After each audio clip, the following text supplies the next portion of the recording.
Hello from Helsinki. This is Tim Becker speaking. Welcome to our webinar on the Ecodesign for Sustainable Products Regulation and the EU Digital Product Passport, implications for companies.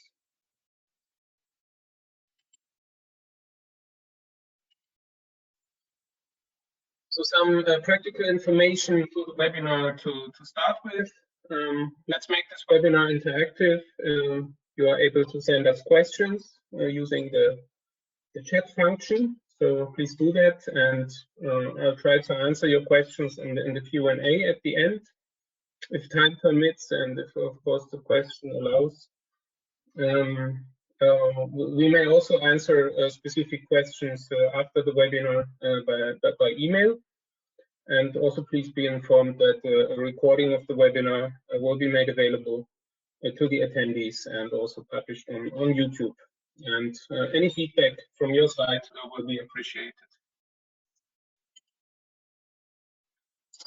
So this is the agenda for today's webinar. I'll start saying a few words about REACH law, of course, and then we go into the topic. I'll explain you about the background and aims of the new Ecodesign for Sustainable Products Regulation, or more accurately, the proposal as it is at the moment.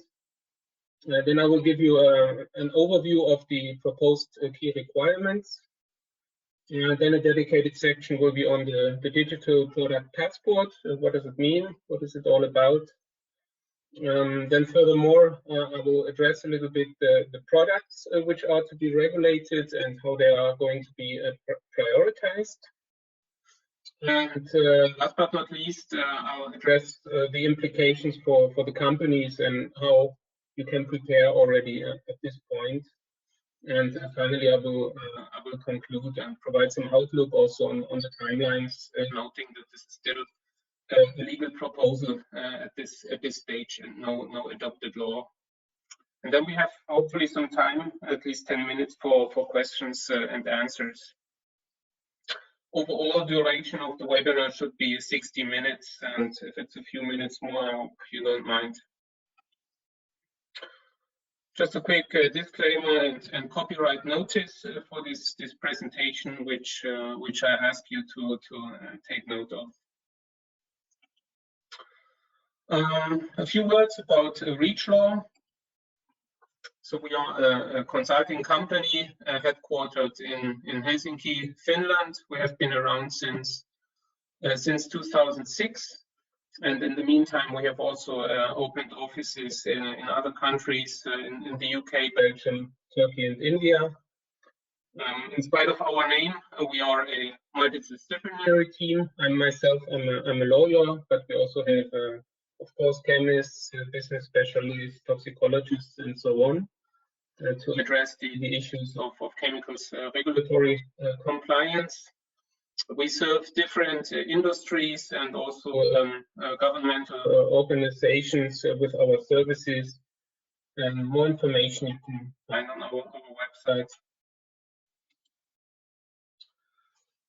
So what we basically do is we support our clients in EU REACH and REACH-like chemical regulations in the EU and globally. And nowadays our offering also extends to evolutions of REACH, like talking about chemical strategy for sustainability, REACH revision. And we also address extensions to which deal with circular economy and other sustainability aspects. Yeah? So if you look at all the initiatives under the European Green Deal at the moment, so we try to follow and see where we can provide support to our clients. Here you find an overview of the market access services that we provide to our clients. So, of course, initially we started mainly with, and this is still one of our core services, is about registration. So registration for chemicals under EU REACH and some non-EU regulations. We also, another important aspect is authorization applications, which we support. And on top of that, we provide a number of consultancy services, which often also go beyond reach, and that's also a topic for the webinar today, which is the Ecodesign regulation. Okay, but let's go into the topic. I'll show you a little bit about the backgrounds and aims of the Ecodesign regulation. What's the situation today? We have the Ecodesign directive at the moment, which is a directive from 2009, which establishes a framework for the setting of eco-design requirements for energy-related products. So energy-related products, that's any good that has an impact on energy consumption during use. So it's a limited scope of products. The main objective of this directive is to have a framework to enhance the energy efficiency during the use, and also other environmental performance of those energy-related products.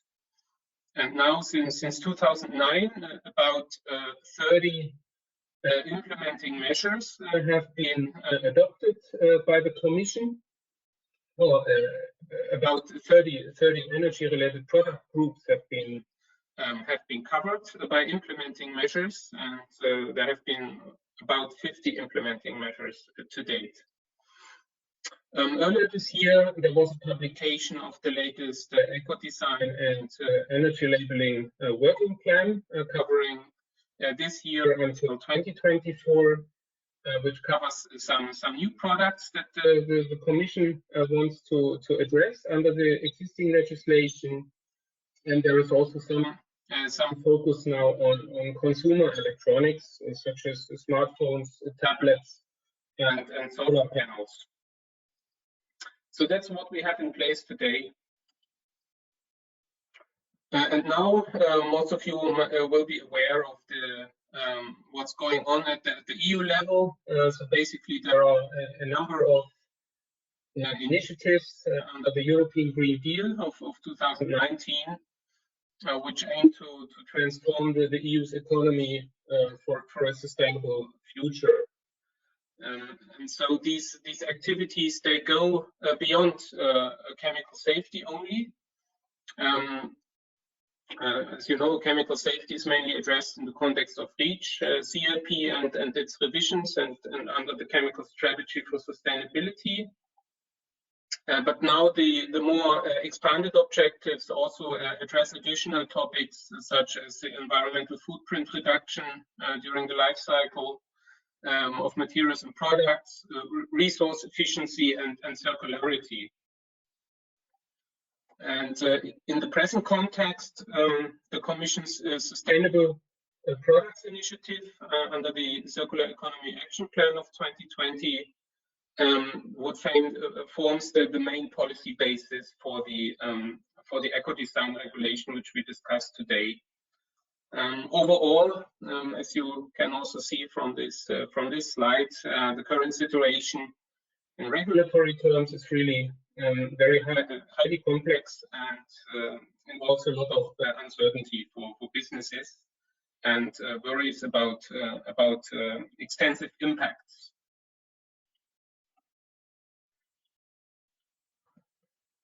Now, looking at the proposal for the Ecodesign regulation, so as I said, it's based on the Sustainable Products Initiative, by which the Commission aims to make sustainable products the norm in the EU and boost Europe's resource independence. So the Commission proposal for the Ecodesign for Sustainable Products regulation was published on the 13th of March this year, and it aims to revise the Ecodesign directive, which you have introduced, and wants to convert it into a wide scope new regulation to manage the environmental sustainability of products. Yeah? So the objective is to establish a framework to improve the environmental sustainability and also introduce transparency requirements in the value chain with regards to sustainability aspects. And those requirements shall be fulfilled by products in order to be placed on the market or put into service. It is a framework regulation, or will be a framework regulation, just like the directive. And this means that delegated acts by the European Commission will be required for specific product groups, the so-called regulated products. And for this, the Commission will establish a dedicated working plan. So this regulation, just as the directive, is product specific.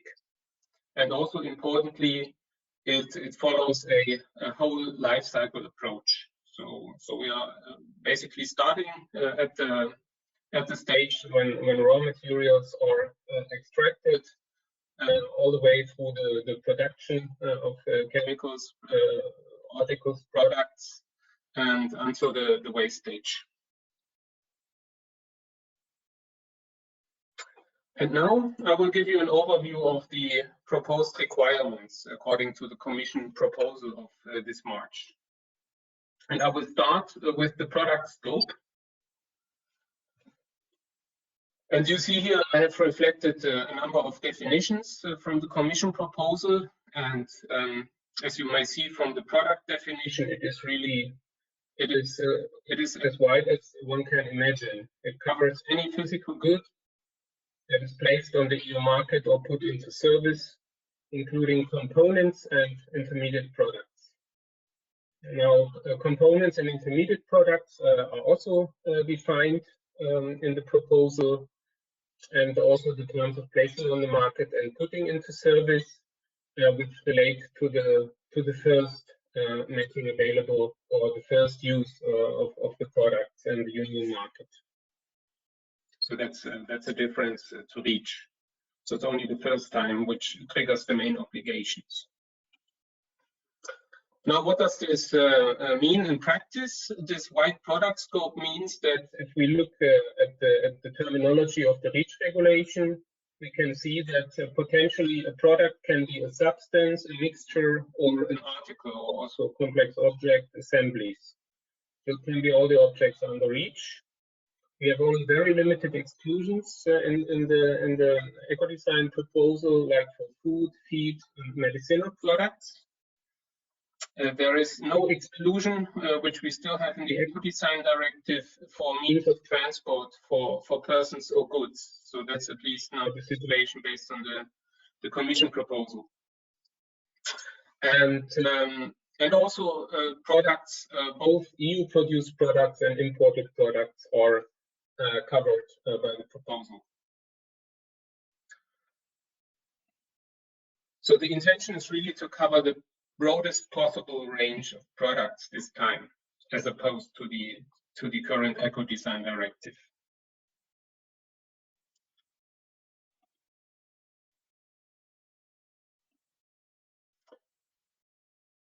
Okay, so about Ecodesign requirements. What are Ecodesign requirements? And here we start with the definition of Ecodesign. So that the definition is also, by the way, there is a long list of definitions in the Commission proposal. And Ecodesign is also defined, and yeah, as the term suggests, it relates to the environmental sustainability considerations and how they can be integrated into the characteristics of a product and the processes taking place throughout the product supply chain. And now we have Ecodesign requirements, two types of those, and those they apply, or they will apply in principle per product group, unless horizontal requirements covering several product groups are set. So, for example, horizontal requirements could be set for electronic appliances or for different groups of textiles. And now the first type of Ecodesign requirement is performance requirements. So performance requirements will be used to ensure the removal of the worst performing products from the market, and they can take the form of a quantitative requirement, such as, for example, establishing minimum quantities of recycled content in a product, or they can also take the form of a non-quantitative requirement. For example, they can prohibit a specific technical solution that is detrimental to a product's reparability, or they can relate to the durability of a product. So the performance requirements on the one hand, and on the other hand, we will have information requirements. And information requirements under the Ecodesign regulation always have to include as a minimum requirements to the famous digital product passport, which I will still address, and requirements related to substances of concern, which I will also address more in detail. And in addition to those mandatory information requirements or minimum requirements, there can be additional information also, which has to be communicated as appropriate depending on the product, for example, relating to its performance. So all those requirements, performance and information requirements, will be set based on dedicated impact assessments and stakeholder consultations in the future. So keep in mind that we will only have a framework regulation to start with. And also with regards to the term of environmental sustainability, we have to keep in mind that social aspects like human rights and so on, they are not covered under the Ecodesign proposal now, but there is a parallel proposal by the Commission for corporate sustainability due diligence. It's a directive which will cover also due diligence obligations for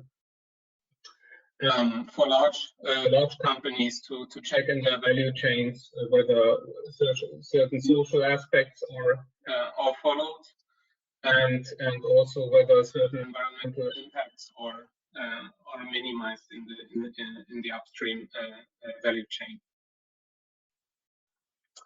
So that's the other directive also to keep in mind. Now, what is basically the scope of product aspects which can be regulated by Ecodesign requirements? So you see this is a long list of actually 14 product aspects which may be regulated. So this goes much beyond the current Ecodesign directive, and basically the objective is to address all the relevant aspects of circularity, and also introduce really the life cycle thinking into the regulation of products. So in a way, these aspects altogether, they basically describe the criteria of what constitutes a sustainable product.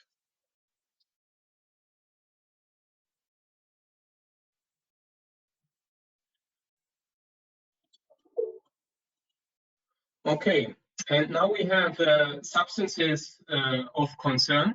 So there are provisions, as I mentioned to you, there's minimum information to be reported for regulated products in relation to substances of concern.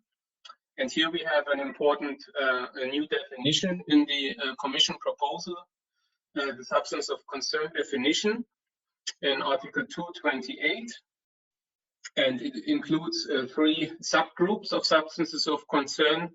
The first one is the candidate list substances under REACH, which most of you will know. Then the second group is substances which have a harmonized classification in CLP for a number of hazard classes. which are not limited to SVHC criteria. So it goes clearly beyond that. And then the third group of substances of concern are substances that like are of concern for circularity. So this is unrelated to their hazard, but these are the substances which negatively affect the reuse and recycling of materials in the product in which they are present.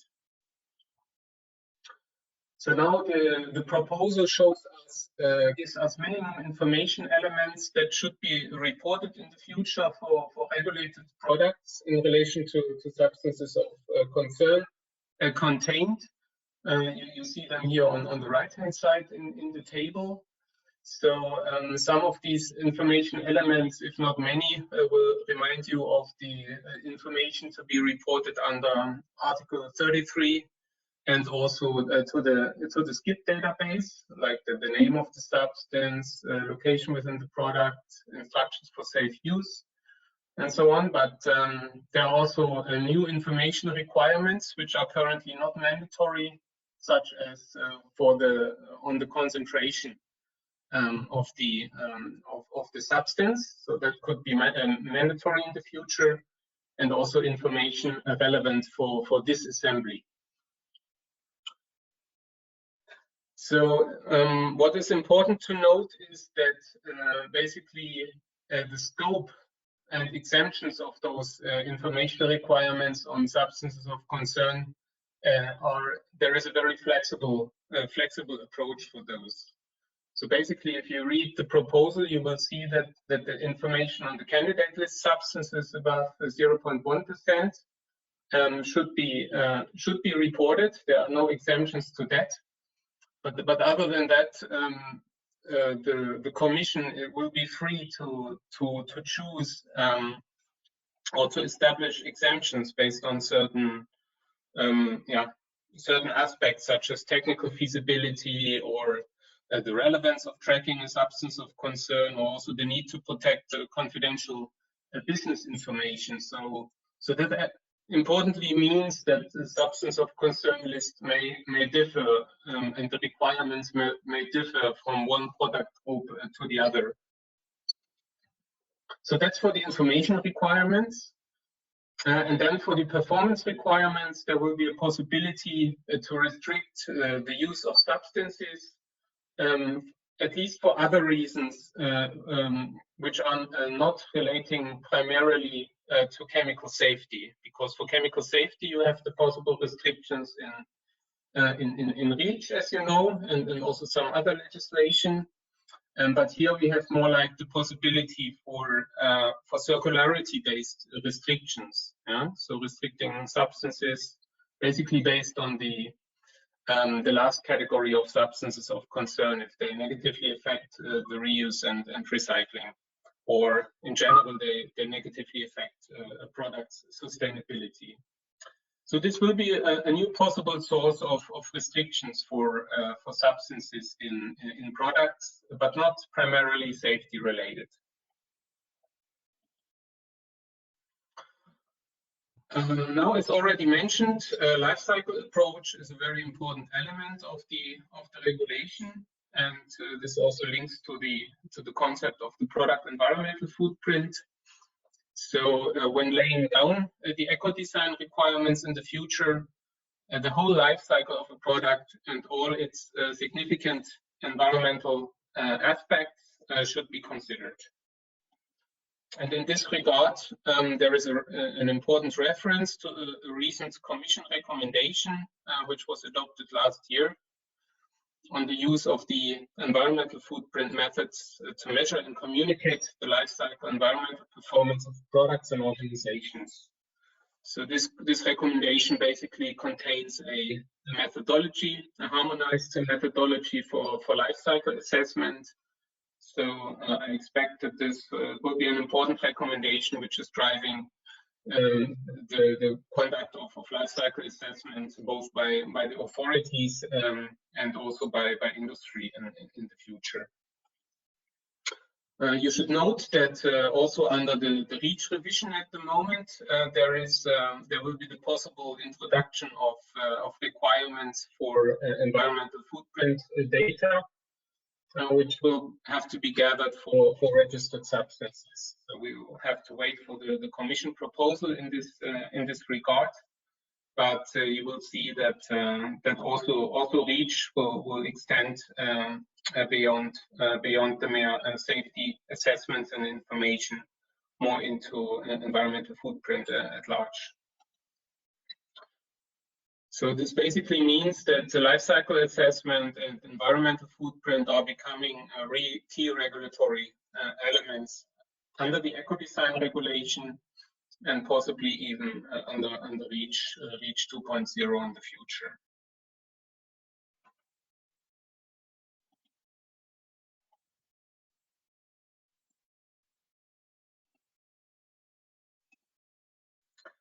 So now, who are the duty holders for those future Ecodesign requirements? So the proposal calls these the economic operators.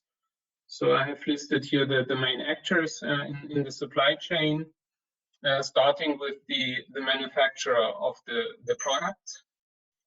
And the manufacturer is basically the principal duty holder under the Ecodesign regulation. Yes, we'll have to carry out the conformity assessment, draw up the technical documentation, the EU Declaration of Conformity, and CE marking, or alternative if applicable.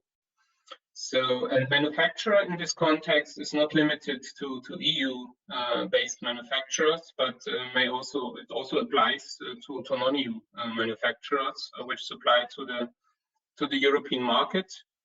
And here there is the possibility also to appoint an EU authorized representative, but you should not confuse this with the only representative under REACH, because the mandate of the authorized representative is somewhat limited. It's mainly covering reporting to the competent national authorities under the proposal as it stands. So then actors further down in the chain, they have their responsibilities in relation to Ecodesign compliance adapted to their respective roles in the supply chain. But it may well be that if there is no manufacturer, or if the manufacturer doesn't take care of the obligations, then it's for the importer to comply. And in any case, the importer has to make sure that the product imported to the EU complies with the Ecodesign requirements before placing it on the market.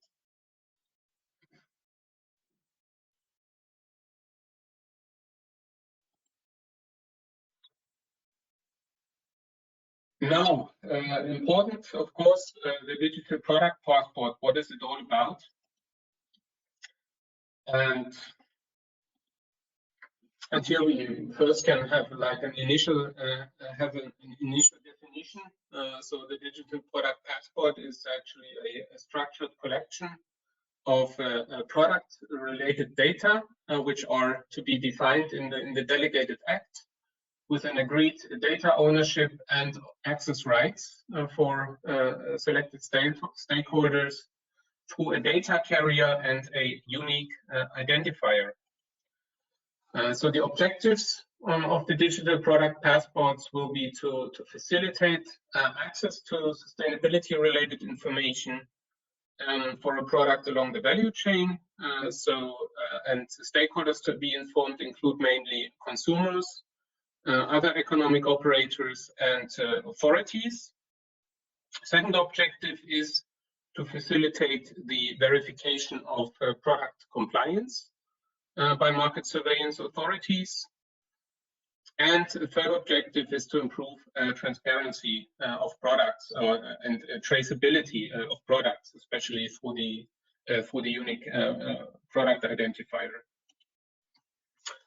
Now, what will play an important role is how granular the information included in the passport will be. And this depends on whether the information will be specific to the product model, the batch, or the item. And this reference will need to be also specified in the delegated act for a given product group. Now, the stakeholders that I have mentioned above, they will have differentiated access rights, because not everybody needs access to the same type and level of information concerning a product. So the different actors will only get access to information based on a need-to-know basis. And another important principle is also that the digital product passport will be a decentralized system. So there will be a registry with the Commission, which includes all basically the key identifiers for the product and the operators. But the full data will only be available with the economic operators. So the so-called attributes. And yeah, I have here reflected in the table the possible contents of the digital product passport. So in detail, the contents are not fixed today, you know. So there are certain contents which will relate to the identification of the product and the operator. And then there will be, of course, many data, the actual sustainability related data, which are to be defined in the delegated act. And here you can see an example. So basically, I thought it's a nice illustration, which I have borrowed from the European Commission for this digital product passport. So as said, so access to the information is enabled through a data carrier. For example, then you can scan a QR code, a barcode, or something, and then there will be a corresponding unique identifier. And as I have already mentioned, all the information related to the product passport will be stored locally by the economic operators, and only a limited number of data will also be stored in the registry of the European Commission.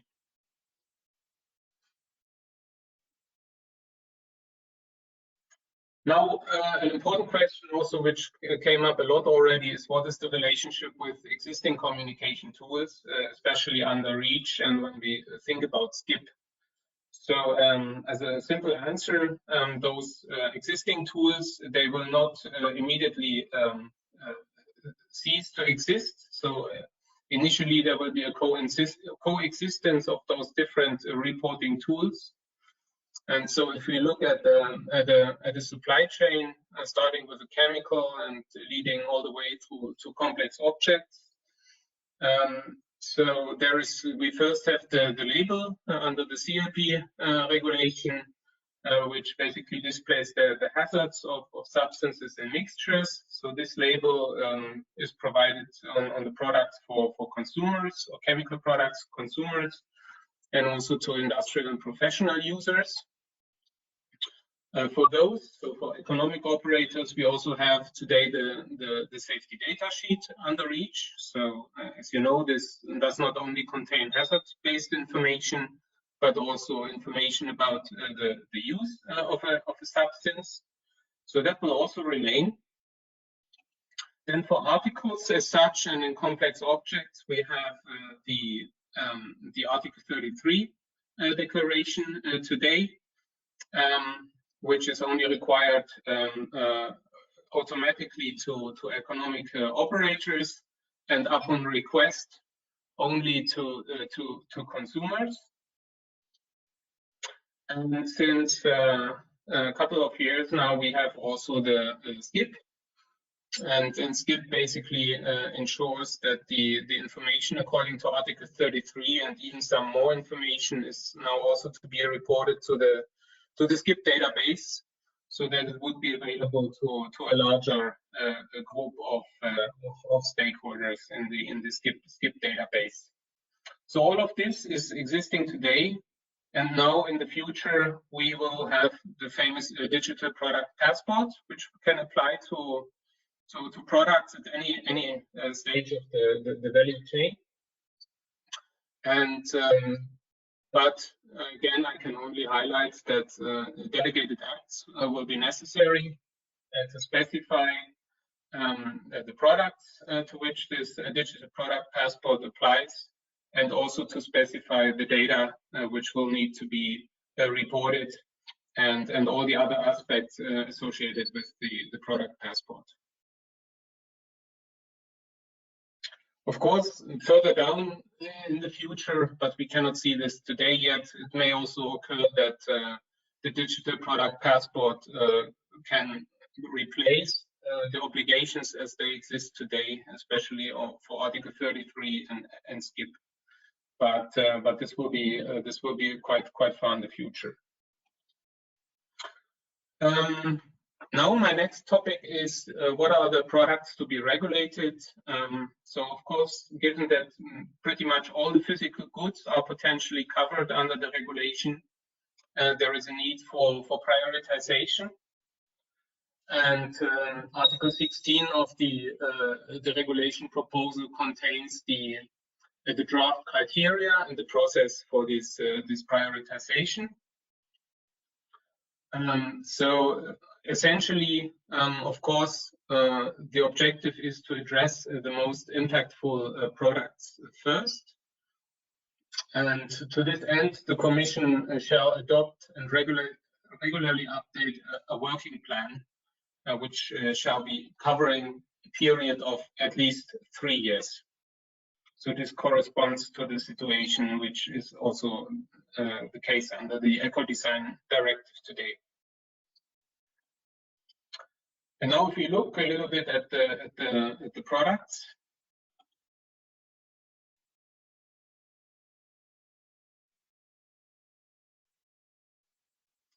So Commission has already informed, based on some preliminary assessment, some priority products for the first Commission working plan under the ESPR.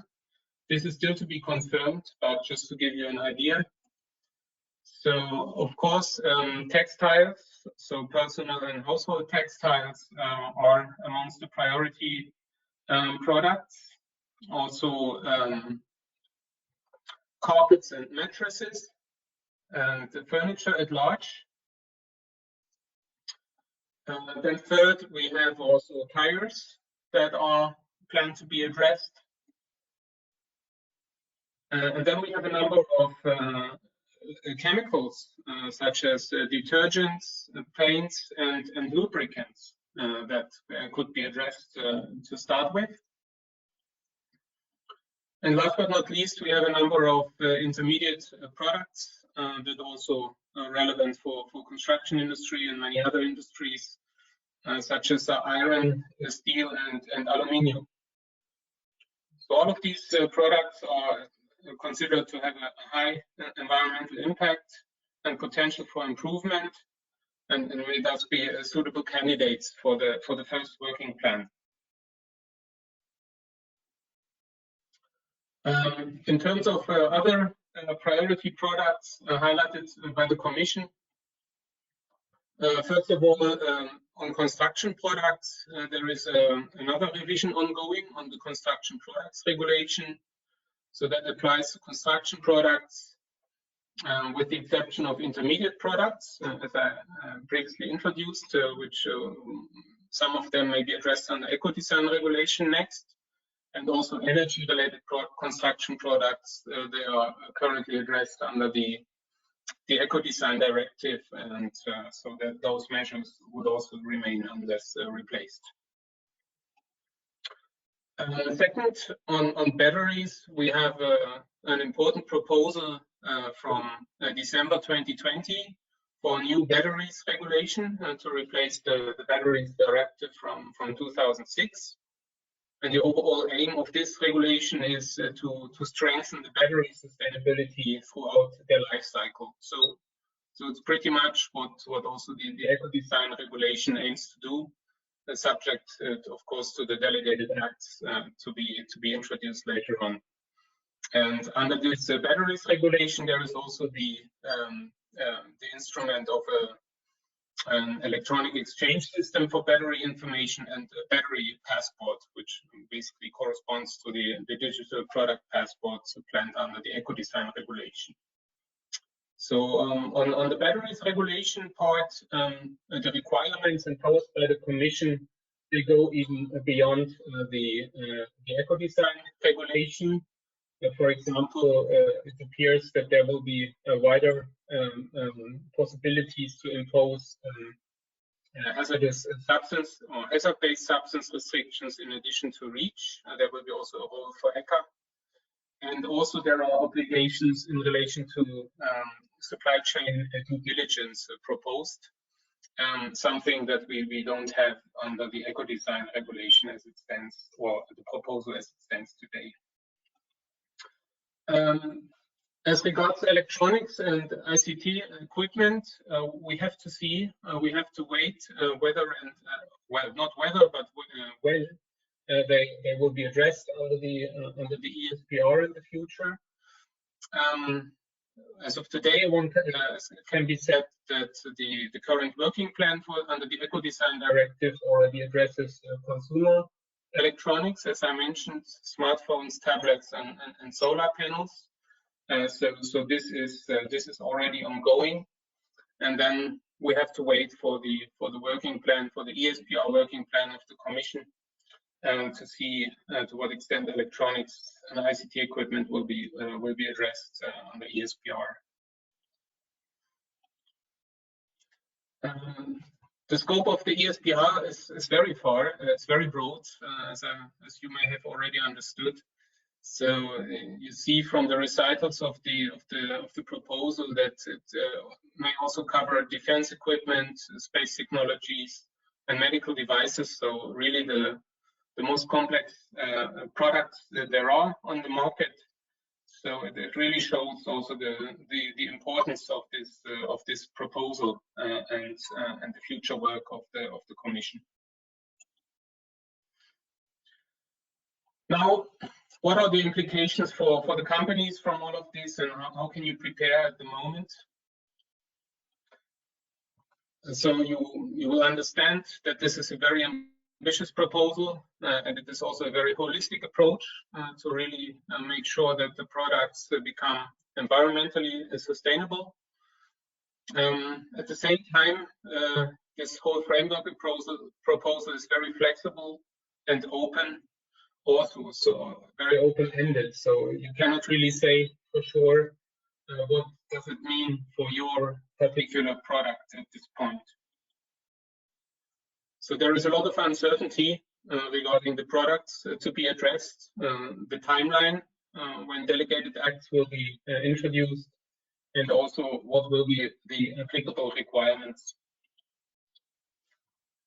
The industry impact will largely depend on the final version of this regulation once adopted, and then subsequently on the implementation by the Commission. And I have just listed a few key drivers for the impact. So of course we have to see how are the products going to be defined, how is the grouping going to be done for the products which are then subject to the same requirements. Another important aspect is also to what extent will performance requirements be defined, or to what extent will it only be information requirements. Of course, only having said that, information requirements may also be very burdensome in order to gather the needed data. If substance restrictions are imposed in the future under the ESPR, of course, this could be a possible new source of obsolescence.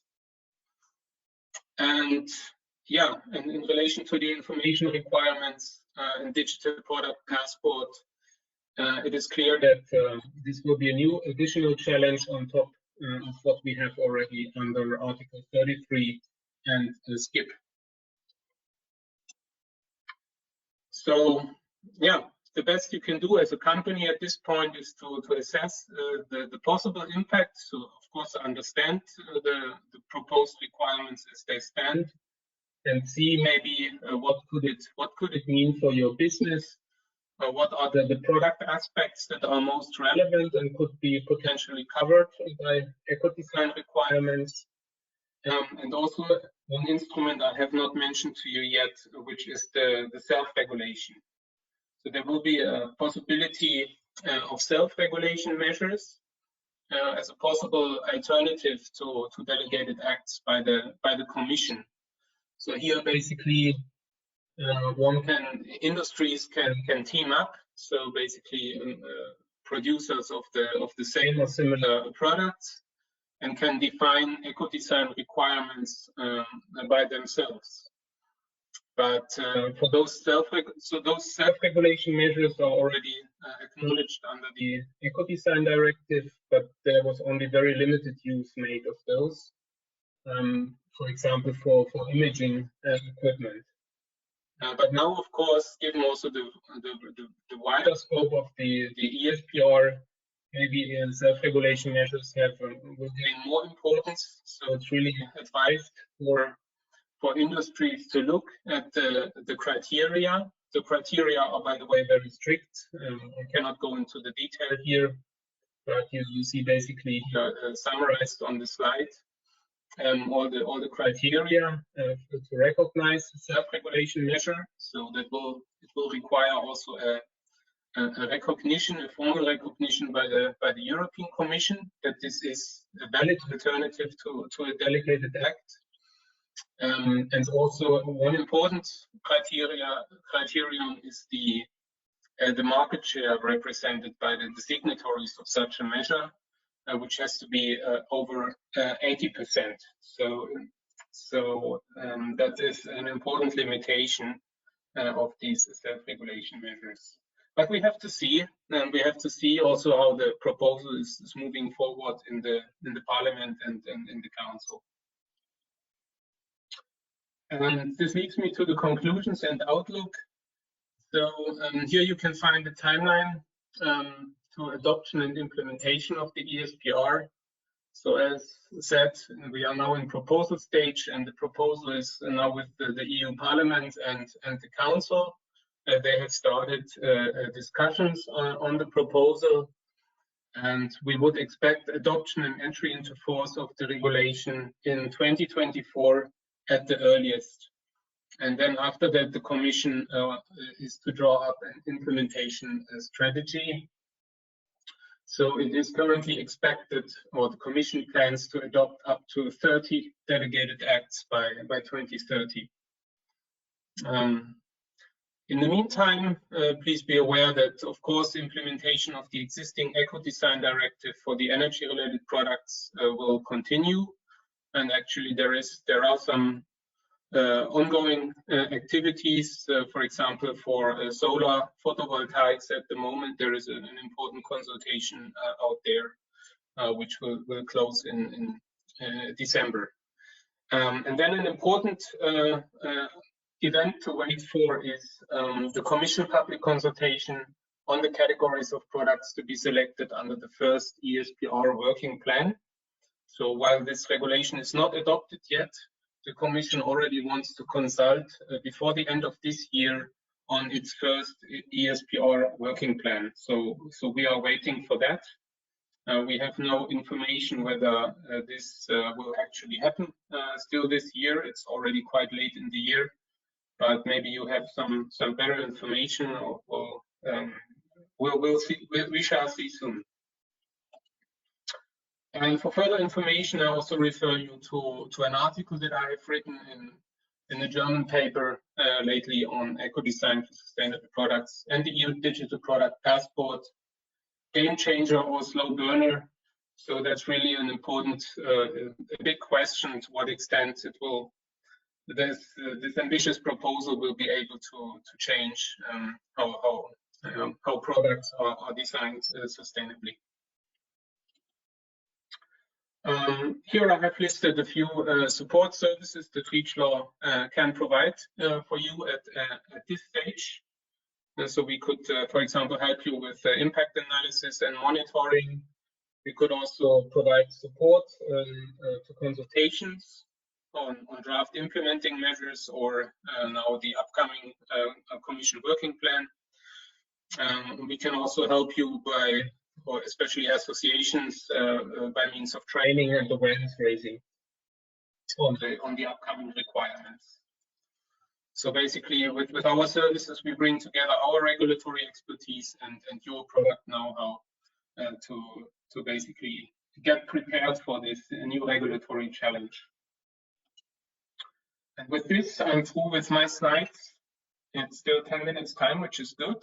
So we are at questions and answers. So I could have a look what has arrived, and but I will have to check.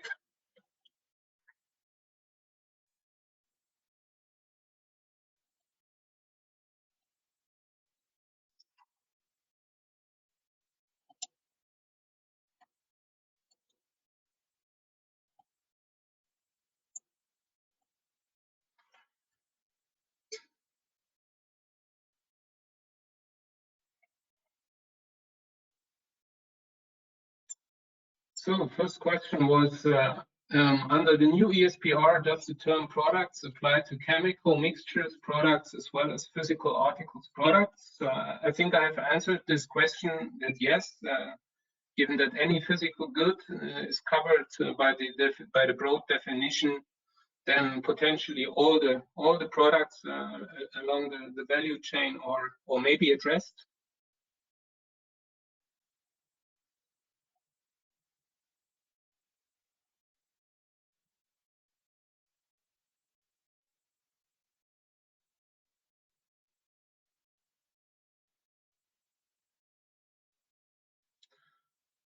Another question, will all the products be addressed by a delegated act by 2030?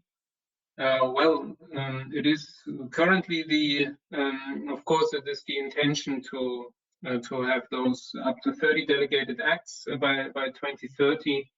But of course, it's not a strict time limit, and could well be expected that the Commission will not advance so quickly. So then the implementation may go, of course, well beyond 2030. Also considering this challenging undertaking. Then I still got some specific questions which I do not grasp right away, which I better address separately with those who asked the question. Another question is coming in. When can we expect the digital product passport at the earliest? Well, if we assume that the regulation will be adopted by 2024, then and thinking further that the delegated acts will be required to define the requirements also for the digital product passport, I think maybe we are looking at the timeline of earliest 25, but rather later, like 26, 27 for the DPP requirements. But it's a bit difficult to anticipate at the moment. Always keep in mind that the DPP will always be referring to a specific product which is being regulated, and it will not apply throughout all the different products.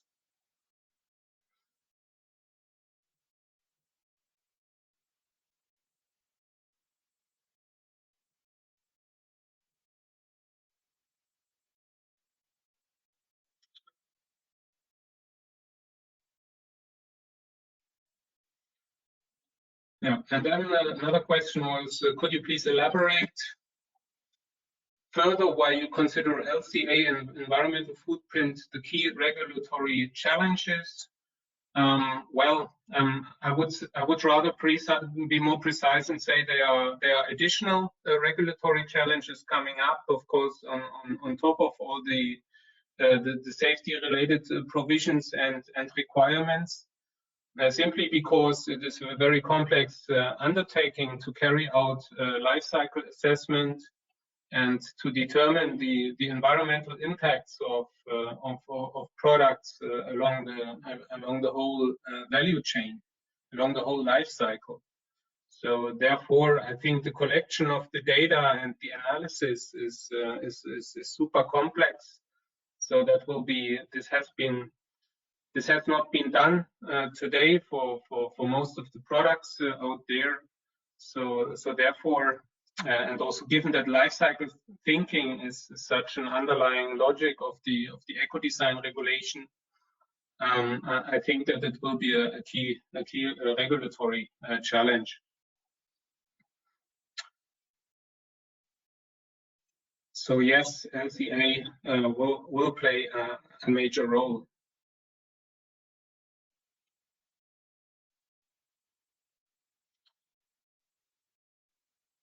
Do we have any other questions that I can answer at the moment? Why is the testing for REACH so expensive? Well, that's maybe for another webinar. But other than that,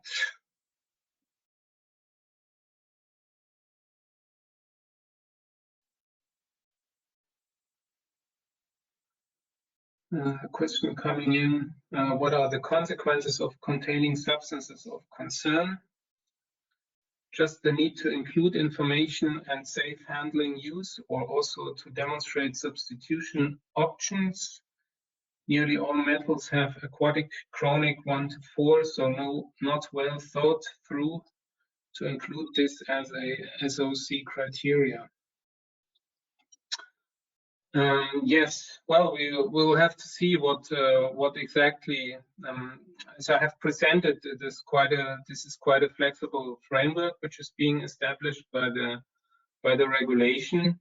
So, and also it may be that not all the substances of concern by definition will be subject to the information requirements from the beginning. So there may be also the possibility of exemptions for certain substances that would otherwise be substance of concern, or also exemptions from certain information elements. So that will be a very flexible framework, and we have to see, first of all, what will be the final version adopted in Parliament and Council, and then we have to see how will it be implemented by the Commission in delegated acts also.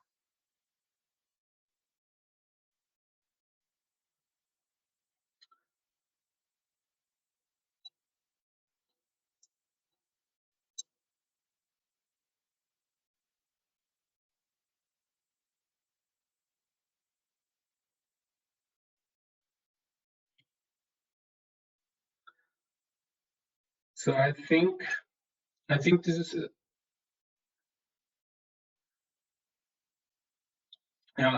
one more question was, could you repeat why substance of concern could be different between product groups? Well, if you look at the possibility of exemptions in the proposal by the Commission, you will see that there is there is flexibility to define that certain substances are not now considered in a given delegated act, with the exception of candidate list substances, which, as I understand, have to be reported as substances of concern in regulated products.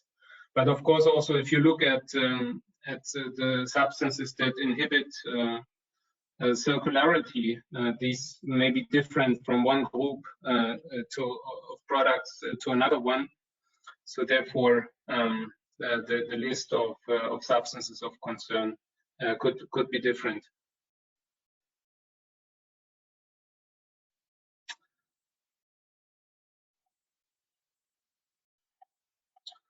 Yes. Okay, there are some further questions, and I suggest that I will address them after the webinar, because we are now approaching 3 o'clock or 2 o'clock in Central Europe.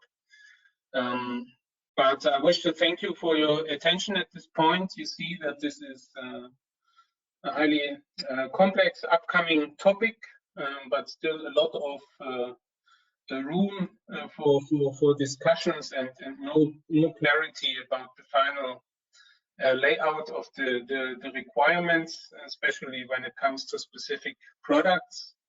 Nevertheless, it is good to start working on the impact assessment now or soon, to be ready once the requirements are being designed in more detail. So thank you very much for your attention. You're also free to contact me after the webinar, and I wish you a nice rest of the day, week, and yeah, be in touch. Bye bye.